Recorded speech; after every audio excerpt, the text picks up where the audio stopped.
más de 1.000 euros al año. Vamos a conocer todas las claves de esta campaña y también a resolver las dudas que, como muchos años, nos plantean todos los ciudadanos. Nos acompaña Maite Gómez, presidenta del Colegio de Gestores Administrativos de Aragón y La Rioja. Muy buenos días. Hola, buenos días. Bueno, empieza la campaña de la renta. Hemos visto, tenemos hasta el día 30 de junio y precisamente como hay 3 meses por delante, la prudencia siempre es buena consejera, ¿no? Si hay dudas, antes de tramitar deprisa y corriendo el borrador, hay que consultarlas. Bueno, hay que consultar no solo cuando tenemos que hacer la declaración, ahora en estos 3 meses, sino previamente. Cada vez que realizamos cualquier acto en nuestra vida, por decirlo de alguna manera, es conveniente saber qué consecuencias fiscales va a tener, porque luego nos acordamos del 1 de abril al 30 de junio de lo que podíamos haber hecho y no hicimos, y ya vamos tarde, ¿no? Pero bueno, sí, la prudencia debe ser algo que marque nuestra vida siempre. Además, tenemos que tener en cuenta que la agencia tributaria tiene hasta 4 años para revisar nuestra declaración, ¿no? Por tanto, lo que pueda parecer que está bien hecho en un momento, si corremos más de la cuenta, puede tener consecuencias en los próximos años.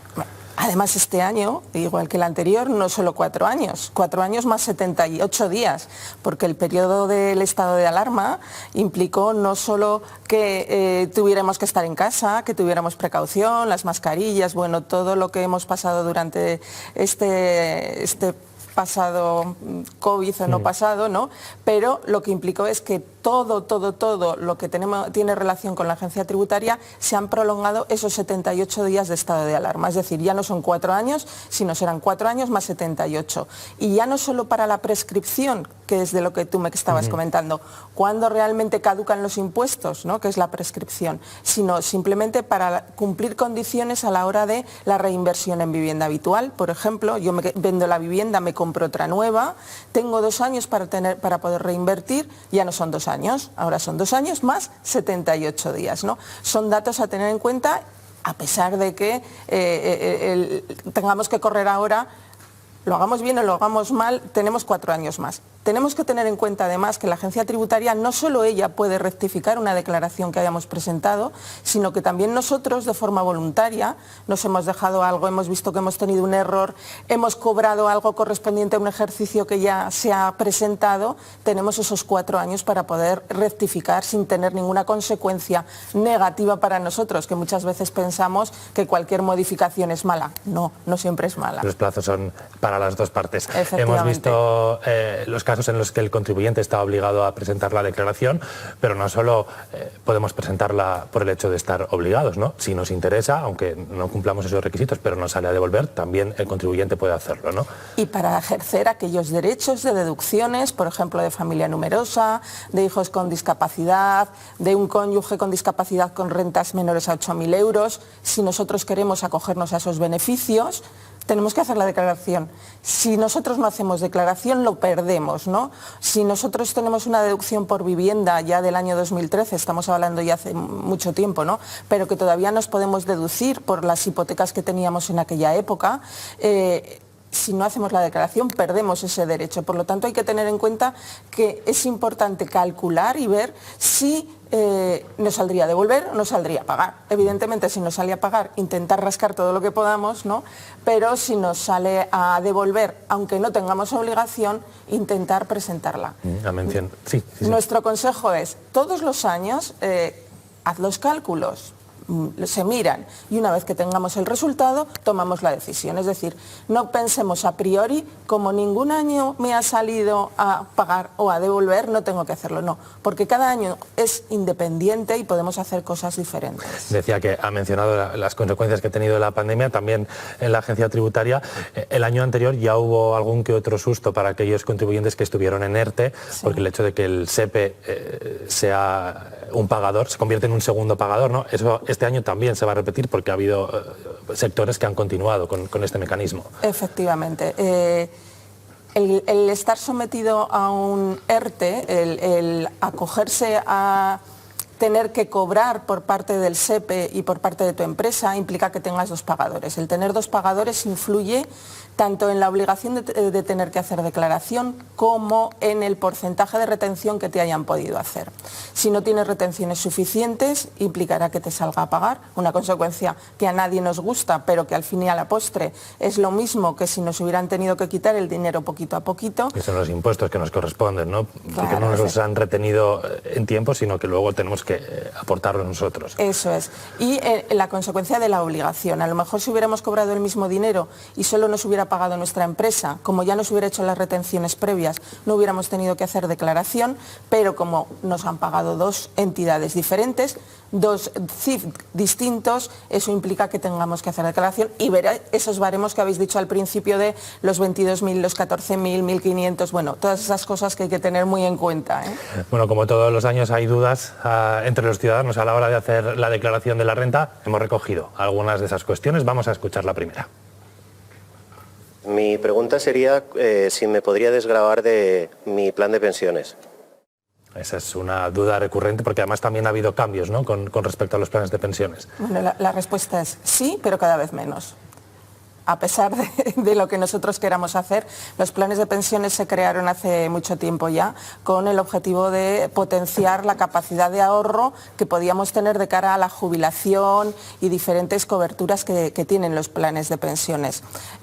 Venimos de una trayectoria en la que el límite que podíamos aportar eran 8.000 euros, ahora en este año 2021 pasaron a 2.000 y se siguen reduciendo. ¿A dónde vamos a llegar? No lo sé, hay que aprovechar desde luego las pequeñas ventanas que nos dejan de desgravación, en este caso el plan de pensiones, y hay que tener en cuenta que no solo el plan de pensiones que hacemos para nosotros, sino los que podemos hacer también, por ejemplo, para nuestro cónyuge. Si nuestro cónyuge no tiene rentas superiores a 8.000 euros, ese dinero que él va guardando o ella va guardando para ese plan de pensiones y no tiene capacidad de desgravárselo en su renta, podemos capturarlo para la nuestra, ¿de acuerdo? O lo que podemos hacer como para proteger a nuestros hijos discapacitados. Bueno, se siguen. El límite se ha reducido de 8.000 ha pasado a 2.000. Para el cónyuge de 2.500 ha pasado a 1.000, pero evidentemente continúan. Este año 2022 también. 23. No ya lo veremos. Sabemos. Más supuestos. Aquel particular que tenga un piso alquilado, es decir, que no sea un gran tenedor, un gran propietario, ¿cómo le afecta? ¿Tiene que declarar esos ingresos que percibe por alquilar su vivienda? Sí, a Hacienda le tenemos que declarar todo. Ingresos de alquiler, rentas, premios, trabajo, todo, ¿no? ¿Por qué tenemos que declarar esa renta de alquiler? Esa renta de alquiler la tendremos que declarar dentro del capital inmobiliario. Hacienda sabe cuántos inmuebles tenemos y tiene muchas formas de investigar si lo tenemos ocupado o no lo tenemos ocupado, ¿no? Entonces podemos tener consumos de energía eléctrica, consumos de agua, a los que la agencia tributaria tiene acceso, y a través de ahí ellos pueden saber o no pueden saber si ese piso está ocupado, y tendremos que demostrar que no tenemos rentas de alquiler, ¿no? Sí que tenemos que declarar esas rentas, tenemos que ver si tienen deducciones o no, si tienen desgravaciones, qué es lo que nos podemos deducir de lo que le estamos cobrando a nuestro inquilino a la hora del alquiler, por ejemplo, los gastos de comunidad, si tenemos una reparación, si le hemos cambiado la lavadora porque se le ha estropeado y podemos meterlo como gasto. Eso es importante, pero desde luego los ingresos hay que declararlos siempre. ¿Qué pasa con un mecanismo cada vez más extendido también entre los particulares, ¿no? El Bizum, que ha sustituido en cierto modo a las transferencias bancarias? Esos pagos hay que declararlos de igual forma que si fuera una transferencia, ¿no? Si es una transacción comercial, da igual de la forma en que recibamos el dinero, ¿no? Bueno, aquí hay que distinguir, ¿no? Una cosa es que tú me pagues un café y te haga la transferencia por Bizum, y son cantidades pequeñas que evidentemente no son representativas. Otra cosa es que tú recibieses 1 millón de Bizums de 1 millón de 1 euro, ¿no? Tendrías 1 millón de euros que dirías, bueno, ¿a razón de qué tienes tú? Todo el mundo te manda 1 millón. ¿Hay alguna actividad económica detrás? No la hay, ¿no? Otra cosa es que tú hagas transacciones Bizum para tu actividad económica. Entonces ahí sí que hay que tener en cuenta ya no la cantidad de dinero que mueves, sino hacia dónde va ese dinero. No hay cantidades mínimas para declarar, y el Bizum tiene los mismos criterios que las transacciones que hacemos a través de las entidades bancarias. Yo te puedo hacer una transferencia de 6.000 euros y entonces Hacienda diría, ¿por qué le das 6.000 euros? En concepto de que si te doy 1 euro evidentemente no va a entrar. Ahora, si te doy 6 millones de veces 1 euro, sí. Entonces eso sí que hay que tenerlo en cuenta. No es tanto la forma de pago, ¿no?, sino por qué se realiza esa operación, ¿no? Bueno, vamos a escuchar otra de las preguntas de la calle. Cada vez compramos más por internet y también vendemos. Vamos a escuchar, como digo, otra de las consultas que hemos recogido estos días en la calle. Hola, buenas. Si vendo artículos de segunda mano, ¿los tengo que declarar? las compras y las transacciones por Internet, ¿no? Es una pregunta que cada vez va a ser más recurrente porque las utilizamos cada vez más esas aplicaciones. La cuestión no es si por venderlas por Internet las tengo que declarar o no. La cuestión es, ¿hay que declararlas? ¿Es independiente el medio que utilicemos para publicitarlas o ponernos en contacto con nuestro cliente si estamos haciendo una actividad económica o con esa persona que está interesada en adquirir algo que queremos vender? Cuando lo que estamos comprando y vendiendo no tiene un gran valor, hablemos, imagínate, compramos a través de Vinted, vamos a nombrar a Vinted, sí, ¿no? Un bolso súper maravilloso que tengo, pero que no lo quiero, ¿no? Que es lo que te anuncian en la publicidad. Lo anuncias a través de Vinted, se pone en contacto una persona contigo, tú se lo envías. ¿Qué recargos, qué impuestos tiene? Que es lo que todos nos preguntamos, ¿no? Pues tiene dos impuestos muy claros, uno para el que vende y otro para el que compra. El que compra tendría que pagar impuesto de transmisiones patrimoniales, que es el 4% del valor de lo que hemos transferido. Claro, si lo hemos publicitado a través de Internet, ya tenemos un precio de referencia, pero no sabemos de qué forma efectiva se ha llegado a realizar esa venta. A lo mejor lo hemos pagado por Bizum y tenemos una idea, ¿no? ¿Deberíamos declarar todos los bienes de escaso valor que nosotros tenemos para poder incluirlos en la renta? La respuesta es que deberíamos. La práctica te dice que los bienes de escaso valor es muy difícil tener un control. En cambio, tú puedes vender un vehículo y un vehículo, ahí ya no te harías la pregunta. Imagínate que vendes un Cadillac del año 1900, súper majestuoso, que te ha llegado a ti por herencia y obtienes un beneficio maravilloso. Ahí ya no entenderías que no tuvieses que declararlo, porque sería como quien vende un piso, ¿no? Eso respecto al que compra un 4% impuesto de transmisiones patrimoniales para Comunidad Autónoma de Aragón. Pero el que vende si tiene beneficio paga y si tiene pérdida no paga, y hay que incluirlo. ¿Dónde está el criterio de dónde sí y dónde no? Evidentemente dependerá de los justificantes que podamos aportar para la compra y la venta, y desde luego si no podemos justificarlo es una ganancia patrimonial. No sé si te he aclarado o te he liado. Sí, seguro que hay muchas dudas en casa, porque es cierto que cada vez utilizamos más estas aplicaciones. Y hay otra duda más relacionada con el comercio en Internet y el uso de plataformas. Esto nos preguntaba un ciudadano. Ahora mismo están pasando a la gente que publica libros en Amazon, le están pasando una retención por IRPF. Entonces me gustaría saber cuándo consideran que es una actividad continuada y cómo tributa eso en IRPF. Otra duda más, ahí hay un matiz, ¿no? Sí. Bueno, pues aquí hay que diferenciar. Cuando tú estás escribiendo un libro o estás haciendo una conferencia o estás haciendo unos cursos, tú estás obteniendo una rentabilidad, unos derechos de autor, y en función de la calificación que hagan de esos derechos de autor, tendremos que declararlo en un apartado u otro. Si nosotros tenemos retenciones, eso ya nos indica que es una actividad profesional o que es un rendimiento de trabajo. Habitualmente es una renta de rendimiento de trabajo y habrá que incluirlo igual que la nómina, porque tiene una retención. En el caso de que esto sea de forma continuada y no sea un hecho puntual, sino que haya diferentes libros que ya hemos vendido a través de Amazon y una continuidad, que es lo que exige la Seguridad Social para poder considerar que algo es una actividad económica, ya entraríamos en actividades económicas mondas y lirandas, en este caso actividades profesionales, ¿no? Sí que hay que declararlo. Si es algo puntual, actividad de rendimiento de trabajo, y si es con habitualidad, tendríamos que pasarlo ya a actividad económica. Vamos a incorporar a la entrevista a otra de las partes que están involucradas totalmente en este proceso y con la Agencia Tributaria en general. Después de conocer la propuesta de los expertos del Ministerio de Hacienda sobre la reforma fiscal, los inspectores de Hacienda han publicado las suyas, que además contemplan medidas para combatir el fraude fiscal o la economía sumergida. Saludamos a Ramsés Pérez, presidente de la Asociación de Inspectores de Hacienda. Hola, buenos días. Hola, muy buenos días. Entre esas propuestas que decíamos que ustedes han planteado, hay cambios en algunos impuestos, pero también piden más actuación por parte del cuerpo de inspectores, ¿no?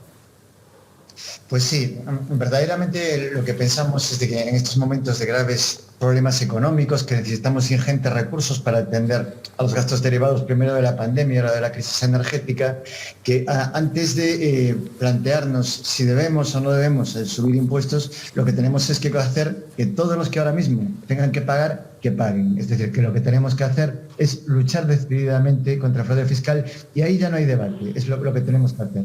Y en ese sentido, sí que lo que planteamos es, por un lado, dar competencias no solo a la inspección, sino a la agencia tributaria en general, para que coja y que tenga más facultades de descubrir estos pequeños fraudes que va habiendo, pero también los grandes fraudes de las grandes multinacionales que nos triangulan operaciones pues para no declarar.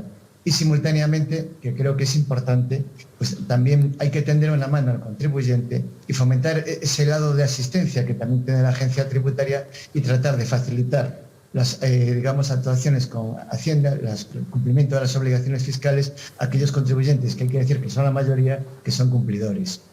Hay que ser más estrictos, por tanto, con los defraudadores reincidentes.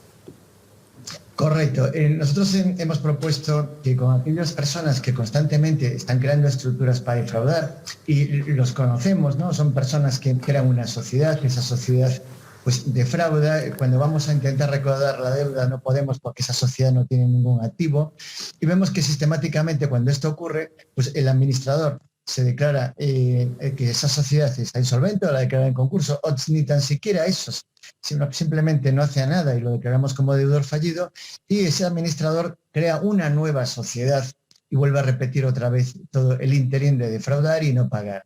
Pues bueno, lo que pedimos es que con esos, defraudadores reincidentes y recalcitrantes, pues que se generen unas medidas que sean eficaces. Y básicamente lo que pedimos es que en este caso se les cierre el registro mercantil, es decir, que se le prive a esa persona la facultad de ser administrador de nuevas sociedades, siempre y cuando haya sido administrador en el pasado de sociedades que hayan defraudado, que se les haya sancionado y que finalmente no se haya podido cobrar la deuda tributaria.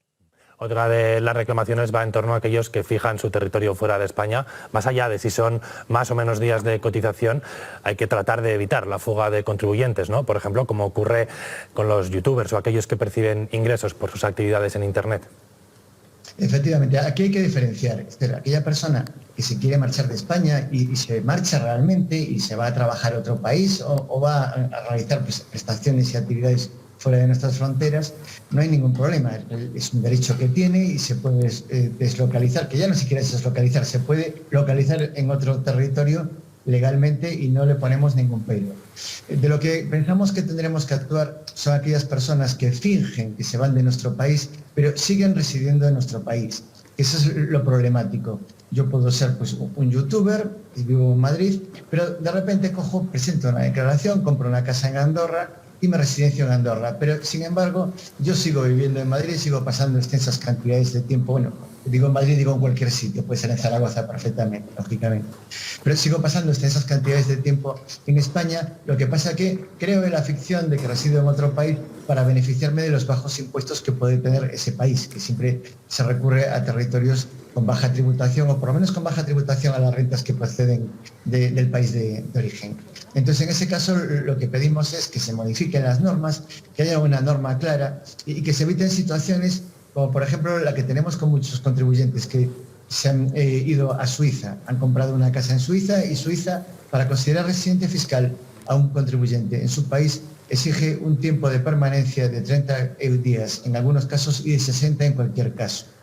Nosotros exigimos 183 días para residir en España, por lo cual estamos viendo por muchas personas que además que tienen elevado poder adquisitivo, que viven pues a lo mejor 180 días en España, efectivamente, no llegan a los 183, y viven pues 40 días en Suiza, y sin embargo tributan no en España, que viven 163 días, sino en Suiza, que viven 40 días. ¿Por qué? Pues porque los suizos dan el certificado de residencia fiscal pues en determinados casos para aquellas personas que vivan más de 30 días.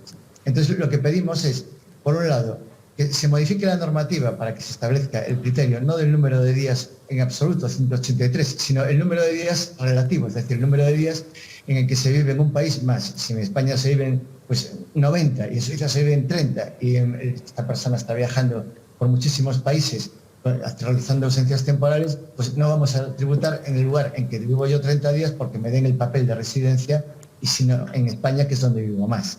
Y luego, por otra parte, también actuar decididamente y mejorar los medios de lucha y de investigación para aquellos contribuyentes que se deslocalizan ficticiamente y que dicen que viven en un sitio cuando no viven, pues poder tratar y de reprimirlos y devolverles la tributación al lugar donde verdaderamente viven y residen. Y una última muy breve, porque no tenemos ya más tiempo. Hay un debate reciente estas semanas como consecuencia de la subida de los precios.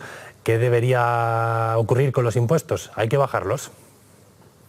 Bueno, a ver, nosotros somos un colectivo técnico, zapatero a tus zapatos, pues lo que consideramos es de que deberíamos reprimir el fraude. No obstante, como ciudadano, sí que se considero de que en estos momentos en los cuales existen tantos problemas económicos, que podría ser positivo que se atenuara un poco la tributación, pues como está ocurriendo con los productos energéticos, que estamos en una rebaja del IVA de la electricidad temporal del 21 al 10%, lo creo firmemente positivo.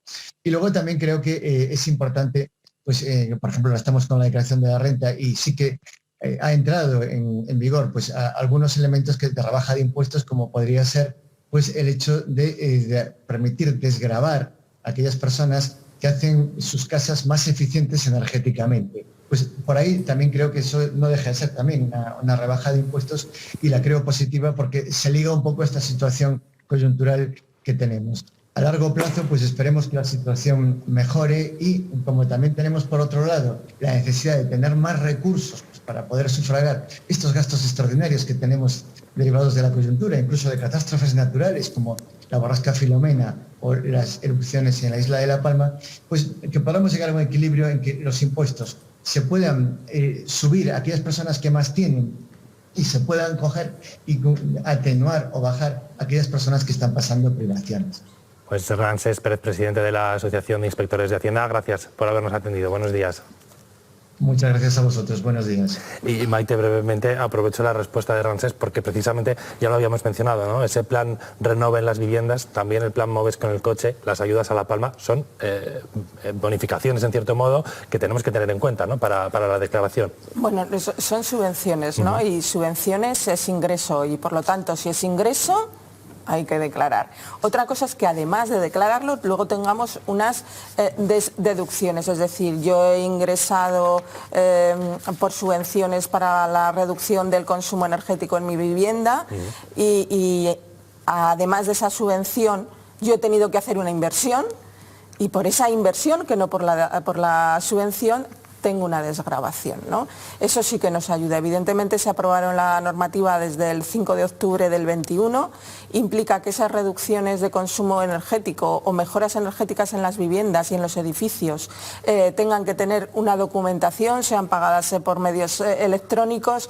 Todo esto tiene que tener unas consecuencias. Evidentemente nosotros en los despachos, cuando viene el cliente, como hemos dicho al principio, cuando viene el ciudadano a preguntar, le decimos todo esto, vamos a hacerlo con vistas a futuro, porque si no, muchas de estas condiciones que queremos aplicar cuando llega la declaración de la renta, los gestores vemos que no podemos aplicarlas porque nos falta un certificado, porque nos falta una comprobación de pago, y eso es importante. Hemos visto que hay mucha letra pequeña, mucho asterisco, así que ante la duda, como hemos dicho al principio, acudir a pedir ayuda a los que saben, a los profesionales. Maite Gómez, gracias por haber estado hoy en Buenos Días, Aragón. Buenos días a vosotros, muchas gracias. Gracias.